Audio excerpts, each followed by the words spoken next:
suis le pasteur Éric Dufour, je fais partie de l'équipe d'MLK. MLK est mon église et je suis aussi plus connu comme étant le mari de ma femme, Rachel, qui est intervenue la semaine dernière et c'est un vrai bonheur d'être là avec vous.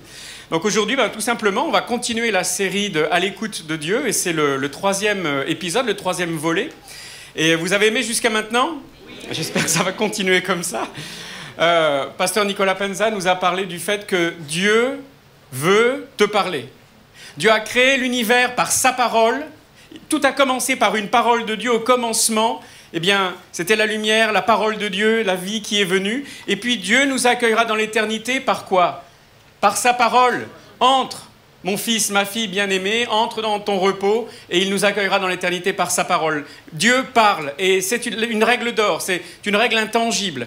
Dieu parle et il veut parler à la création, il veut parler à l'humanité, il veut parler à ses enfants et vous êtes ses enfants si vous croyez en lui. Rachel ensuite, la semaine dernière, a parlé d'apprendre à reconnaître quoi? Vous vous souvenez?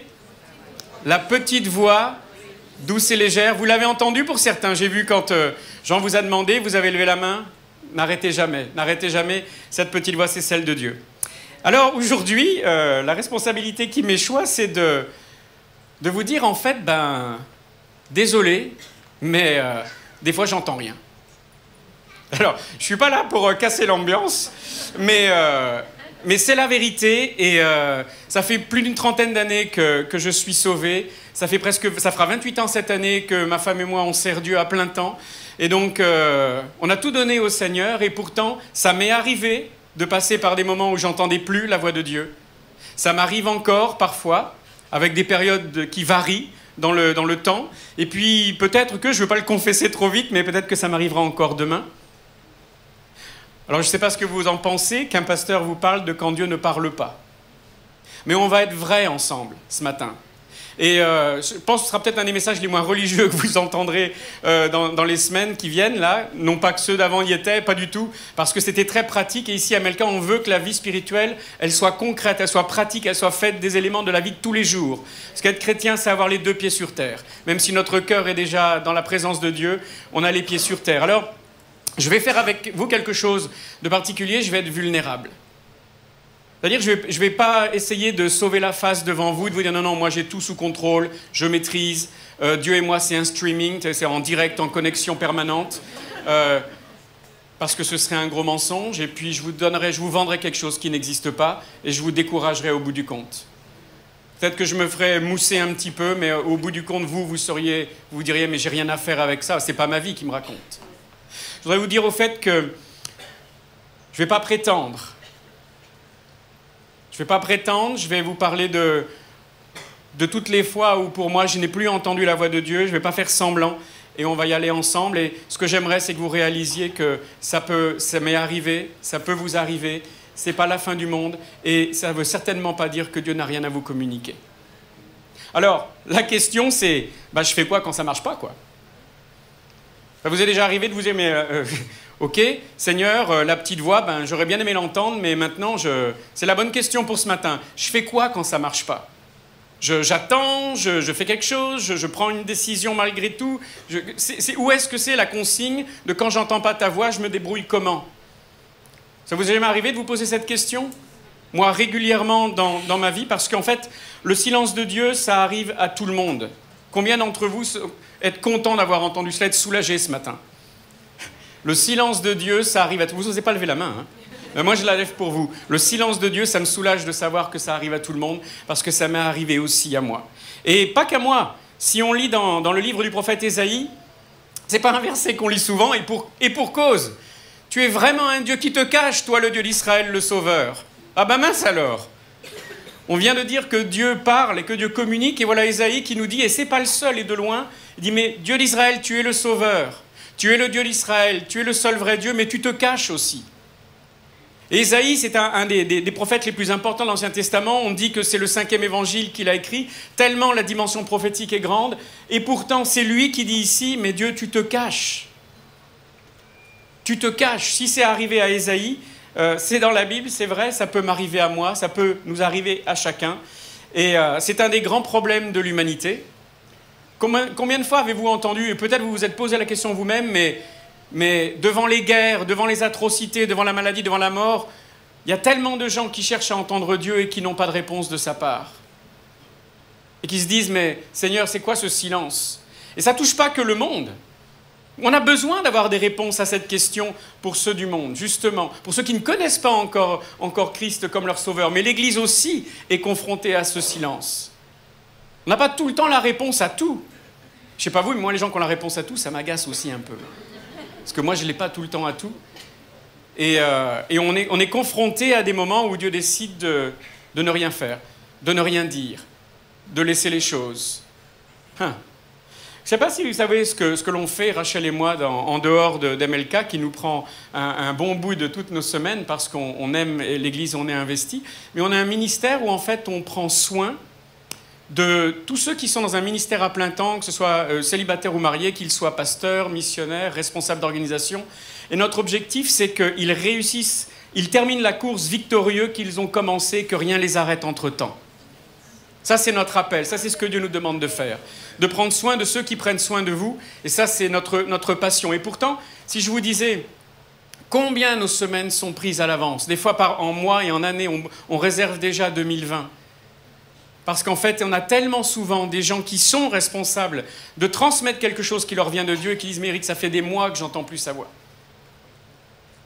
Alors, comment est-ce que c'est possible qu'on soit en responsabilité et puis qu'en fait, on soit là. Mais je demande à Dieu, je voudrais savoir c'est quoi la saison qui est devant moi. Je voudrais savoir ce qui vient et puis je lui demande et j'entends que les criquets, comme on dit en anglais. Il n'y a rien, quoi. Il y a de la friture sur la ligne, j'entends du volume, mais il n'y a pas une voix audible. Ça vous est déjà arrivé de vous demander c'est quoi ma prochaine saison? Seigneur, c'est quoi ce que tu as pour moi? Et je te pose la question et ça ne vient pas. Il y a un verset que j'aime dans un livre que j'aime énormément qui est le livre de Job. Je ne sais pas si vous êtes comme moi, je ne sais pas si c'est un livre que vous aimez. Personnellement, c'est un livre qui a beaucoup compté dans ma vie. Et voilà, c'est Job qui s'exprime. Il dit « Je t'appelle au secours et tu ne me réponds pas. Je me tiens debout et tu te bornes à me regarder. » Ça, c'est incroyable, ça. C'est un homme qui sert Dieu et qui se dit « Mais je te parle, tu ne me réponds pas. Je sais bien que tu vois tout. Je sais bien que tu sais tout. Je sais bien que tu es partout. Je sais bien que ton esprit connaît tout de moi. » Et en fait, en gros, c'est comme si tu me regardais et ça ne t'intéressait pas ce qui m'arrivait. Je sais que tu me vois. Rien n'est caché à ta vue, dit l'Écriture. Tu connais tout de moi. Tu vois même à l'intérieur de moi. Même quand j'étais dans le sein de ma mère, tu me voyais. Et pourtant, tu es là et c'est comme si ça ne t'intéressait plus. Est-ce qu'il y en a ce matin, je ne vais pas vous demander de lever la main, mais parce que moi je serai le premier à la lever, de toute façon. Est-ce que vous vous êtes trouvé dans des situations comme ça? Peut-être même que c'est en ce moment la situation qui est la tienne. Où tu es comme Job, tu dis, ben, qu'est-ce qui t'arrive, quoi? Tu n'interviens plus? Tu ne me parles plus? Je vais vous parler de ma plus grande période de désert que j'ai connue il y a quelques années en arrière, quand, juste avant que Rachel et moi partions au Laos, en Asie du Sud-Est. On était pasteur dans l'église de Troyes, dans l'Aube à l'époque, et 2 nuits de suite, c'était à Saint-Julien-les-Villas, on habitait là-bas, et 2 nuits de suite, j'ai été visité par un esprit mauvais, est-ce que c'était le diable, je ne sais pas, mais 2 nuits de suite, un message extrêmement violent, extrêmement puissant, qui m'écrasait, qui me disait ceci: si tu pars au Laos, voilà ce qui va t'arriver. Tu vas perdre la vie, tu vas perdre ta famille, sous-entendu certains perdront la vie aussi, et tu perdras ton ministère. Et c'est une voix extrêmement forte, et 2 nuits de suite, j'ai rien pu faire d'autre pour m'en protéger que d'appeler Jésus au secours, et puis ça s'est arrêté là. Et 2 ans après, 1 an et demi, 2 ans après, j'étais parti au Laos avec toute ma famille. Eh bien, tout ce que cette voix m'avait annoncé était en train de se réaliser. Absolument tout. Et dans ce moment-là, vous dites, mais c'est là que le Seigneur va prendre ma main, va me parler, va me réveiller la nuit, va me donner des visions, rien du tout. Ça a été la période de désert la plus longue, la plus sombre, la plus terrible et aride que j'ai eu à traverser dans ma vie. Et à ce moment-là, c'est comme si tout ce que le diable ou l'esprit mauvais m'avait dit, eh bien en fait, était la vérité. Et comme si ce que Dieu m'avait promis ne tenait plus. Ça vous est déjà arrivé de vous trouver là ? C'est de ça dont je voudrais qu'on parle ce matin, en étant tout à fait vrai, en me mettant à nu devant vous, parce que je ne suis pas plus que vous, on est tous dans la même barque, absolument pas, c'est pas l'estrade qui nous élève au-dessus de quiconque. Et dans ces moments-là, vous savez, quand Dieu se tait, votre esprit ne reste pas sans entendre quelque chose. Et dans ce moment-là, dans les silences de Dieu, c'est la voix du diable qui résonne le plus fort. Et qu'est-ce qu'elle dit, cette voix du diable? Elle dit « Oh, mais Dieu, il s'intéresse. Tu crois qu'il s'intéresse à toi? Mais t'es complètement idiot, il ne s'intéresse pas à toi. Il n'en a rien à faire de ce qui t'arrive. Il s'occupe des autres, il a peut-être plus ton numéro de téléphone, il ne peut pas te texter, quoi que ce soit, il ne s'intéresse pas à toi. » Le diable raffole de ce terrain pour nous donner des mensonges qui vont être là en permanence dans notre tête. Et il y a un grand danger pour notre âme de ne pas comprendre le sens des silences de Dieu. Parce qu'à ce moment-là, on est vulnérable encore plus que d'habitude. Vous pourriez dire, mais c'est-à-dire, tu fais quoi alors? Il fait quelque chose, mais dans ce moment-là, le doute vient. On dit, mais en fait, Dieu, il ne m'aime pas vraiment autant qu'on me l'avait annoncé. Et arrive un concept que je vais peut-être vous apprendre, mais que le diable nous susurre à l'oreille. En fait, tu ne sais pas, mais Dieu a des enfants qu'il préfère aux autres. Et devine quoi? C'est pas toi. Il préfère ton voisin, il préfère ta voisine. En fait, il préfère tous les autres, mais toi, pas de peau. C'est pas pour toi. Les promesses, tout ça, c'est vrai. Ça s'applique juste pas à toi. Parce que si Dieu t'aimait, il te parlerait. Si Dieu t'aimait, il te répondrait. Si Dieu t'aimait, il ne te laisserait pas dans la panade. Ça vous est jamais arrivé, ça? C'est exactement là-dessus que je voudrais que l'on s'arrête, parce que les enfants préférés de Dieu, ça veut dire que dans le royaume de Dieu, qu'est-ce qui m'arrive? Je suis un citoyen de seconde zone. Tout ne s'applique pas pour moi. J'ai une carte de séjour, mais je ne suis pas citoyen, en fait. On m'autorise de rester, je peux bénéficier de certains trucs, mais je ne suis pas légal. Et à tout moment, les promesses, elles peuvent s'envoler. Et puis Dieu ne me parle pas de toute façon. Et c'est étonnant, mais le contexte semble toujours donner raison au diable à ce moment-là. Mais regarde, ouvre les yeux, sois réaliste. Regarde ce qui se passe. Je suis tombé malade, j'ai eu un cancer, j'ai dû me battre à plusieurs reprises contre la mort. Et puis d'autres choses sont arrivées à ma femme, à mes enfants. Une fois, ma femme et un de mes fils étaient dans un avion, un moteur prend feu. Peut-être qu'il faudrait que un jour j'écrive un livre sur tout ce qui a pu arriver. Il semblait avoir constamment raison. Et Dieu ne parlait pas. C'était dur. Et on a pleuré plus qu'à notre tour. Et dans ces moments-là, quand le diable parle, eh bien, il y a des pensées qui deviennent obsessionnelles. Quand j'écoute la voix du diable, elle tourne en boucle dans ma tête et mes pensées commencent à construire avec et s'embobiner avec. Et au fur et à mesure où on embobine nos pensées avec la voix du diable, eh bien, ça devient comme si c'était vrai. Si je l'ai entendu 100 fois dans ma tête, ça doit bien quand même être vrai. 100 fois un même mensonge, ça n'en fait pas une vérité. Mais on l'entend quand même 100 fois. Et ça devient obsessionnel. Et on se dit, bon ben voilà, puisque Dieu ne me parle pas, ben qu'est-ce que je fais? Ben je vais décider tout seul, je vais me débrouiller. Hein. Je vais me débrouiller, alors je prendrai des décisions. T'as pas répondu, je vais me débrouiller, je vais aller chercher quelqu'un, tu m'as pas donné le conjoint pour lequel je te priais, et ben j'y vais. J'y vais tout seul, et puis advienne que pourra. Et c'est souvent dans ces moments-là, si l'on prend des mauvaises décisions, qu'on va faire des choses dont on va se mordre les doigts pendant longtemps. Donc, ça nous concerne, n'est-ce pas? Et Dieu a une parole pour toi. Quelle que soit la situation dans laquelle tu te trouves en ce moment, Dieu a une parole pour toi. Parce que ce n'est pas un problème de jeune converti qui n'entend pas la voix de Dieu. Je dirais même que ça aurait plus tendance à être un problème de chrétien qui est déjà mûr dans sa foi. Voire même, notre modèle par excellence, lui aussi est passé par ça. Je veux parler de Jésus ici. Vous connaissez ce verset dans le psaume 22, c'est mon psaume préféré. Vous avez le droit d'aimer le 23 plus que le 22. Hein. Je ne vous en voudrais pas, mais je voudrais qu'on lise. Pour moi, le 22, c'est celui qui me parle le plus. David a reçu la révélation de Jésus à la croix pendant qu'il était sur la croix. Et c'est difficile de ne pas avoir d'émotion quand on lit ça. Et quand on lit ça, mon Dieu, pourquoi m'as-tu abandonné? Pourquoi t'éloignes-tu sans me secourir, sans écouter mes plaintes? Mon Dieu, je crie le jour et tu ne me réponds pas la nuit et je ne trouve pas de repos. Tu ne me réponds pas et c'est Jésus qui le dit. Notre Sauveur est passé par un moment de silence de la part de son Père pour nous dire c'est OK. Et il en est sorti victorieux. Amen. Ce qui t'arrive, c'est aussi arrivé à Jésus.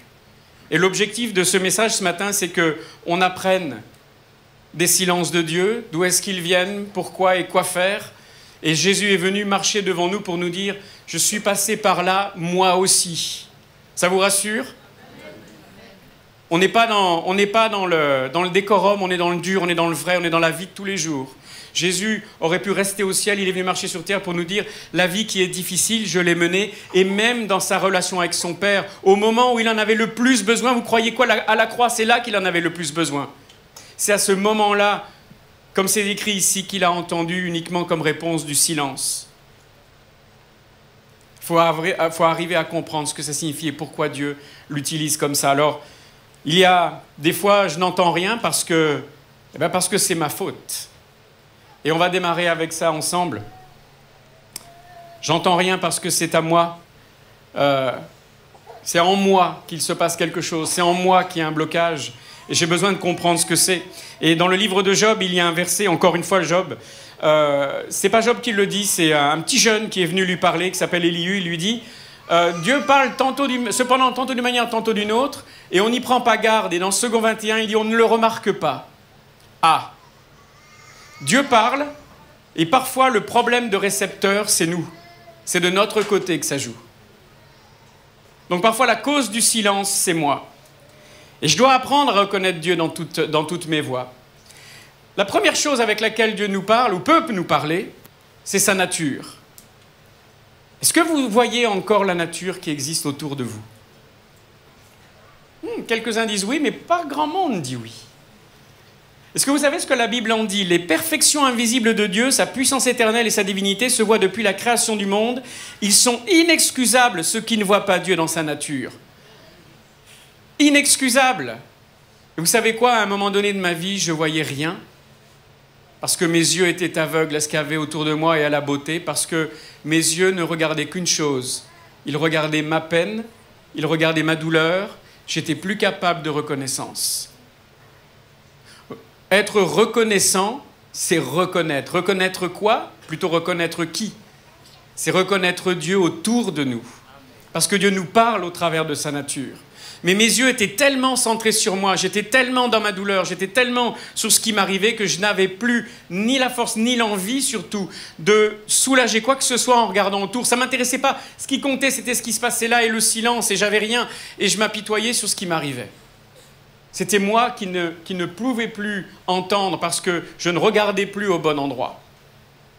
Est-ce que c'est possiblement quelque chose qui t'arrive ce matin ? Même les choses simples, elles n'étaient pas faciles à capter pour moi. Est-ce que vous faites encore attention aux gens qui sont autour de vous ? Vous savez, la Bible dit qu'on peut recevoir des fois des anges sans le savoir dans notre vie et que des anges qui sont au service de Dieu et au nôtre et au service des élus, de ceux qui croient en Jésus-Christ, peuvent nous secourir dans un accident, dans un besoin, etc. En quelque sorte, ce sont les messagers de Dieu, mais il n'y a pas que. Il y a des gens qui vivent autour de vous. Est-ce que tu les vois encore ? Ce que Dieu a placé dans ta vie. Est-ce que tu les reconnais encore ? Quand Dieu... Amen. Quand Dieu veut nous parler, parfois il le fait par ceux qui sont dans notre vie.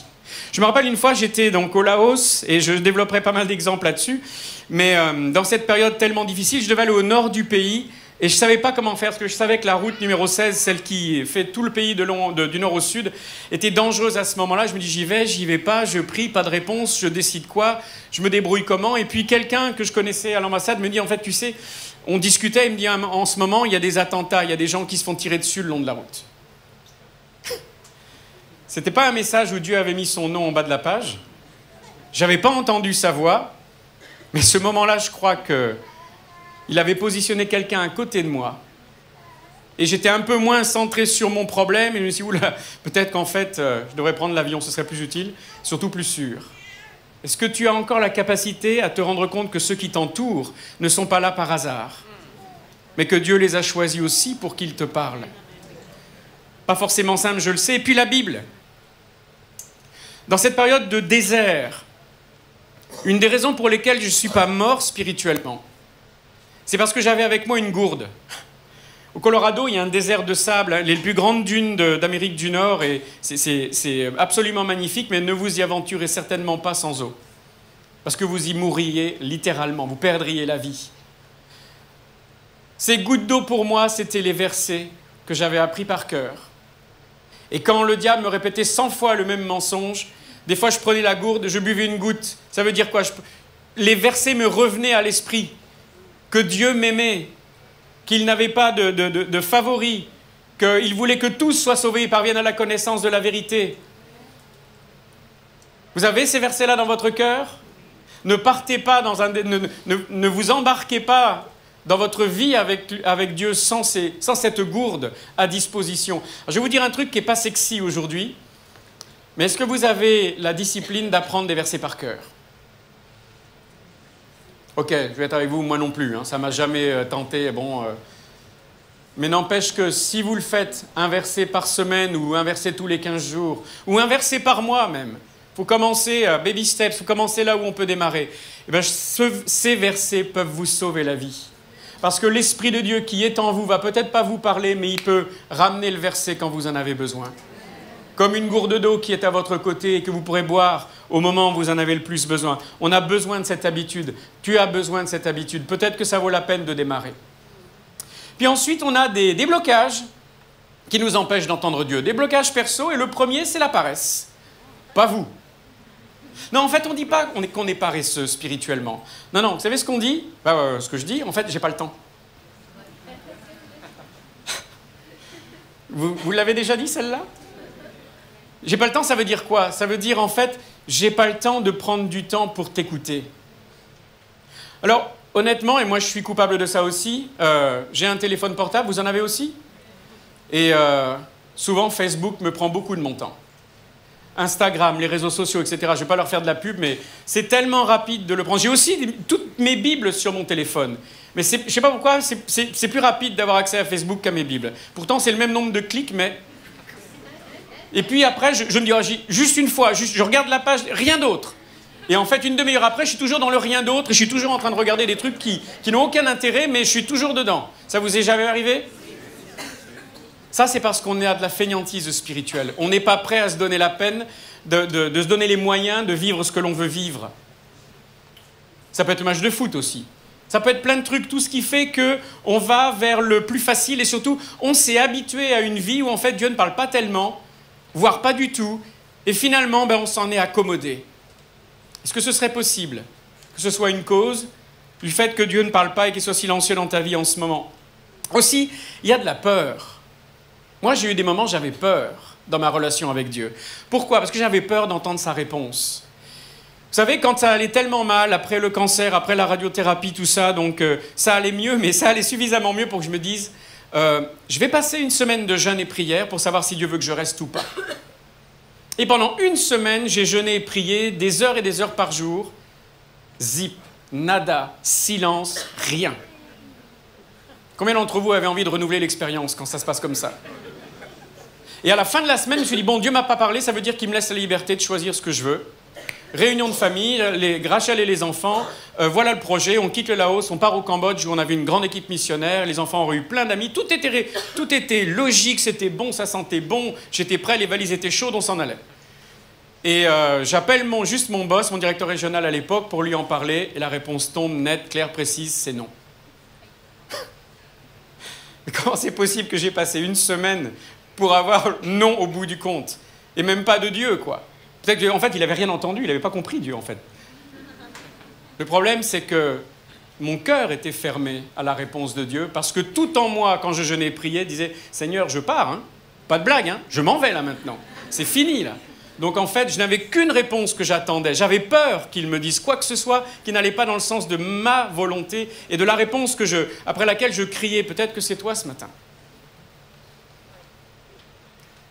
Je faisais un bras de fer avec Dieu, il m'avait déçu. Est-ce que c'est possible que Dieu nous déçoive? Parce que j'avais cru en lui, je croyais que je vivrais des trucs extraordinaires et tout ce que je vivais, c'était un coup de poing dans la figure après un coup de poing dans la figure. Ce que je dis par là, c'est je prenais des coups. C'est tout ce que je vivais. Et toutes les promesses, elles étaient où? J'osais plus croire, mais Dieu m'avait dit ça, mais en fait, ça ne s'est pas réalisé. Alors, comment je sais quand j'entends sa voix, si c'est lui, si c'est moi, si c'est autre chose? J'avais peur d'être déçu encore par Dieu. Et puis, Le péché aussi, des fois, fait qu'on n'entend plus. Et je ne vais pas tous les faire, mais un sur lequel je voudrais m'arrêter quelques secondes, c'est quand on a du non-pardon. C'est même pas la peine d'essayer de prier. Quand on dit « Seigneur, donne-moi ceci, donne-moi cela », c'est comme si vous alliez voir le médecin. Vous lui dites « Bon, j'ai un rhume et un cancer, s'il vous plaît, vous pouvez me traiter ce rhume ?» Parce que vraiment, là, j'en peux plus d'avoir le nez qui coule. Quel médecin vous dirait « Oh, bah ouais, ok, on fait ça. » Dieu nous aime trop pour répondre à des prières qui sont secondaires quand il sait que tu as du non-pardon dans ton cœur, et le silence de Dieu peut venir aussi de cela. Et puis le dernier, vous le voyez écrit, c'est l'orgueil. Quand j'étais au Colorado, au tout début, aucun des messages du pasteur, qui est mon ami et qui est un extraordinaire pasteur aussi, aucun de ces messages ne me parlait. Je repartais de l'église comme j'y étais entré, à sec, rien. J'espère que ça ne vous arrive pas ici. Est-ce que c'est lui qui n'était pas bon? Ça m'a mis des mois à comprendre. Vous allez vous dire, bah dis donc, t'étais lourd, hein, t'avais la tête dure. Bah ouais, j'avais vraiment la tête dure. Ce qui se passait, c'est qu'en fait, j'étais en rage. Parce que je me disais, maintenant que j'ai quitté l'Asie, ça y est, je reprends l'estrade, c'est moi le pasteur, ils vont me faire une place, ils vont s'inquiéter de moi, ils vont voir qui je suis. Et rien de tout ça. Rien de tout ça. Je faisais des trucs qui, à mes yeux, étaient subalternes. J'étais rempli d'orgueil. J'aimais ma place, c'est là. Et ce que Dieu me proposait, ça ne me suffisait pas. Et vous savez, quand ce que Dieu veut pour vous, ça ne vous suffit pas, vous voulez quelque chose qui n'est pas pour vous. Et mon problème, j'entendais rien parce que j'avais fermé mes oreilles. Ça ne me plaisait pas ce que Dieu me disait. Est-ce que c'est possible que ça vous arrive? Peut-être que quelqu'un se dit en ce moment, mais bon, Eric, il est gentil là, mais c'est son problème, quoi. Hein. Moi, j'ai tout fait bien. Moi, j'ai pas d'orgueil. J'ai demandé pardon. Déjà, quand on dit j'ai pas d'orgueil, je sais pas. Bon, bref. J'ai demandé pardon. J'entends la voix de Dieu dans la nature, les gens autour de moi, tout ça, et pourtant, j'ai des silences et moi, je me les explique pas, et c'est vraiment comme quelque chose d'injuste, quoi, qui m'arrive. Et si, en fait, Dieu estimait que votre relation est assez bonne pour que vous puissiez accepter son silence? Et si c'était parce que votre relation précisément est bonne que Dieu vous donne son silence en échange? Qu'est-ce que ça peut vouloir dire, ça? C'est bizarre, hein? En fait, la deuxième cause, c'est que j'entends rien parce que Dieu est la cause. Et en fait, Dieu peut t'aimer assez pour rester silencieux avec toi. Comme une sorte de promotion. J'entends aucun amen à ce que je dis. Comme si la promotion que Dieu pouvait avoir avec nous, c'est « ben écoute, j'arrête de te parler ». Alors là, on y perd notre latin, surtout après ce qu'on a entendu. En fait, les semaines précédentes, oui, Dieu peut utiliser le silence pour m'interpeller, parce que peut-être que je lui résiste, peut-être qu'il t'a déjà répondu à ta question il y a des semaines et des mois. T'en as fait quoi de sa réponse? Il ne va pas se répéter, tu lui as demandé, il t'a répondu, maintenant pourquoi tu n'as pas agi dessus? Peut-être que c'est le temps pour toi d'obéir à ce qu'il t'a donné.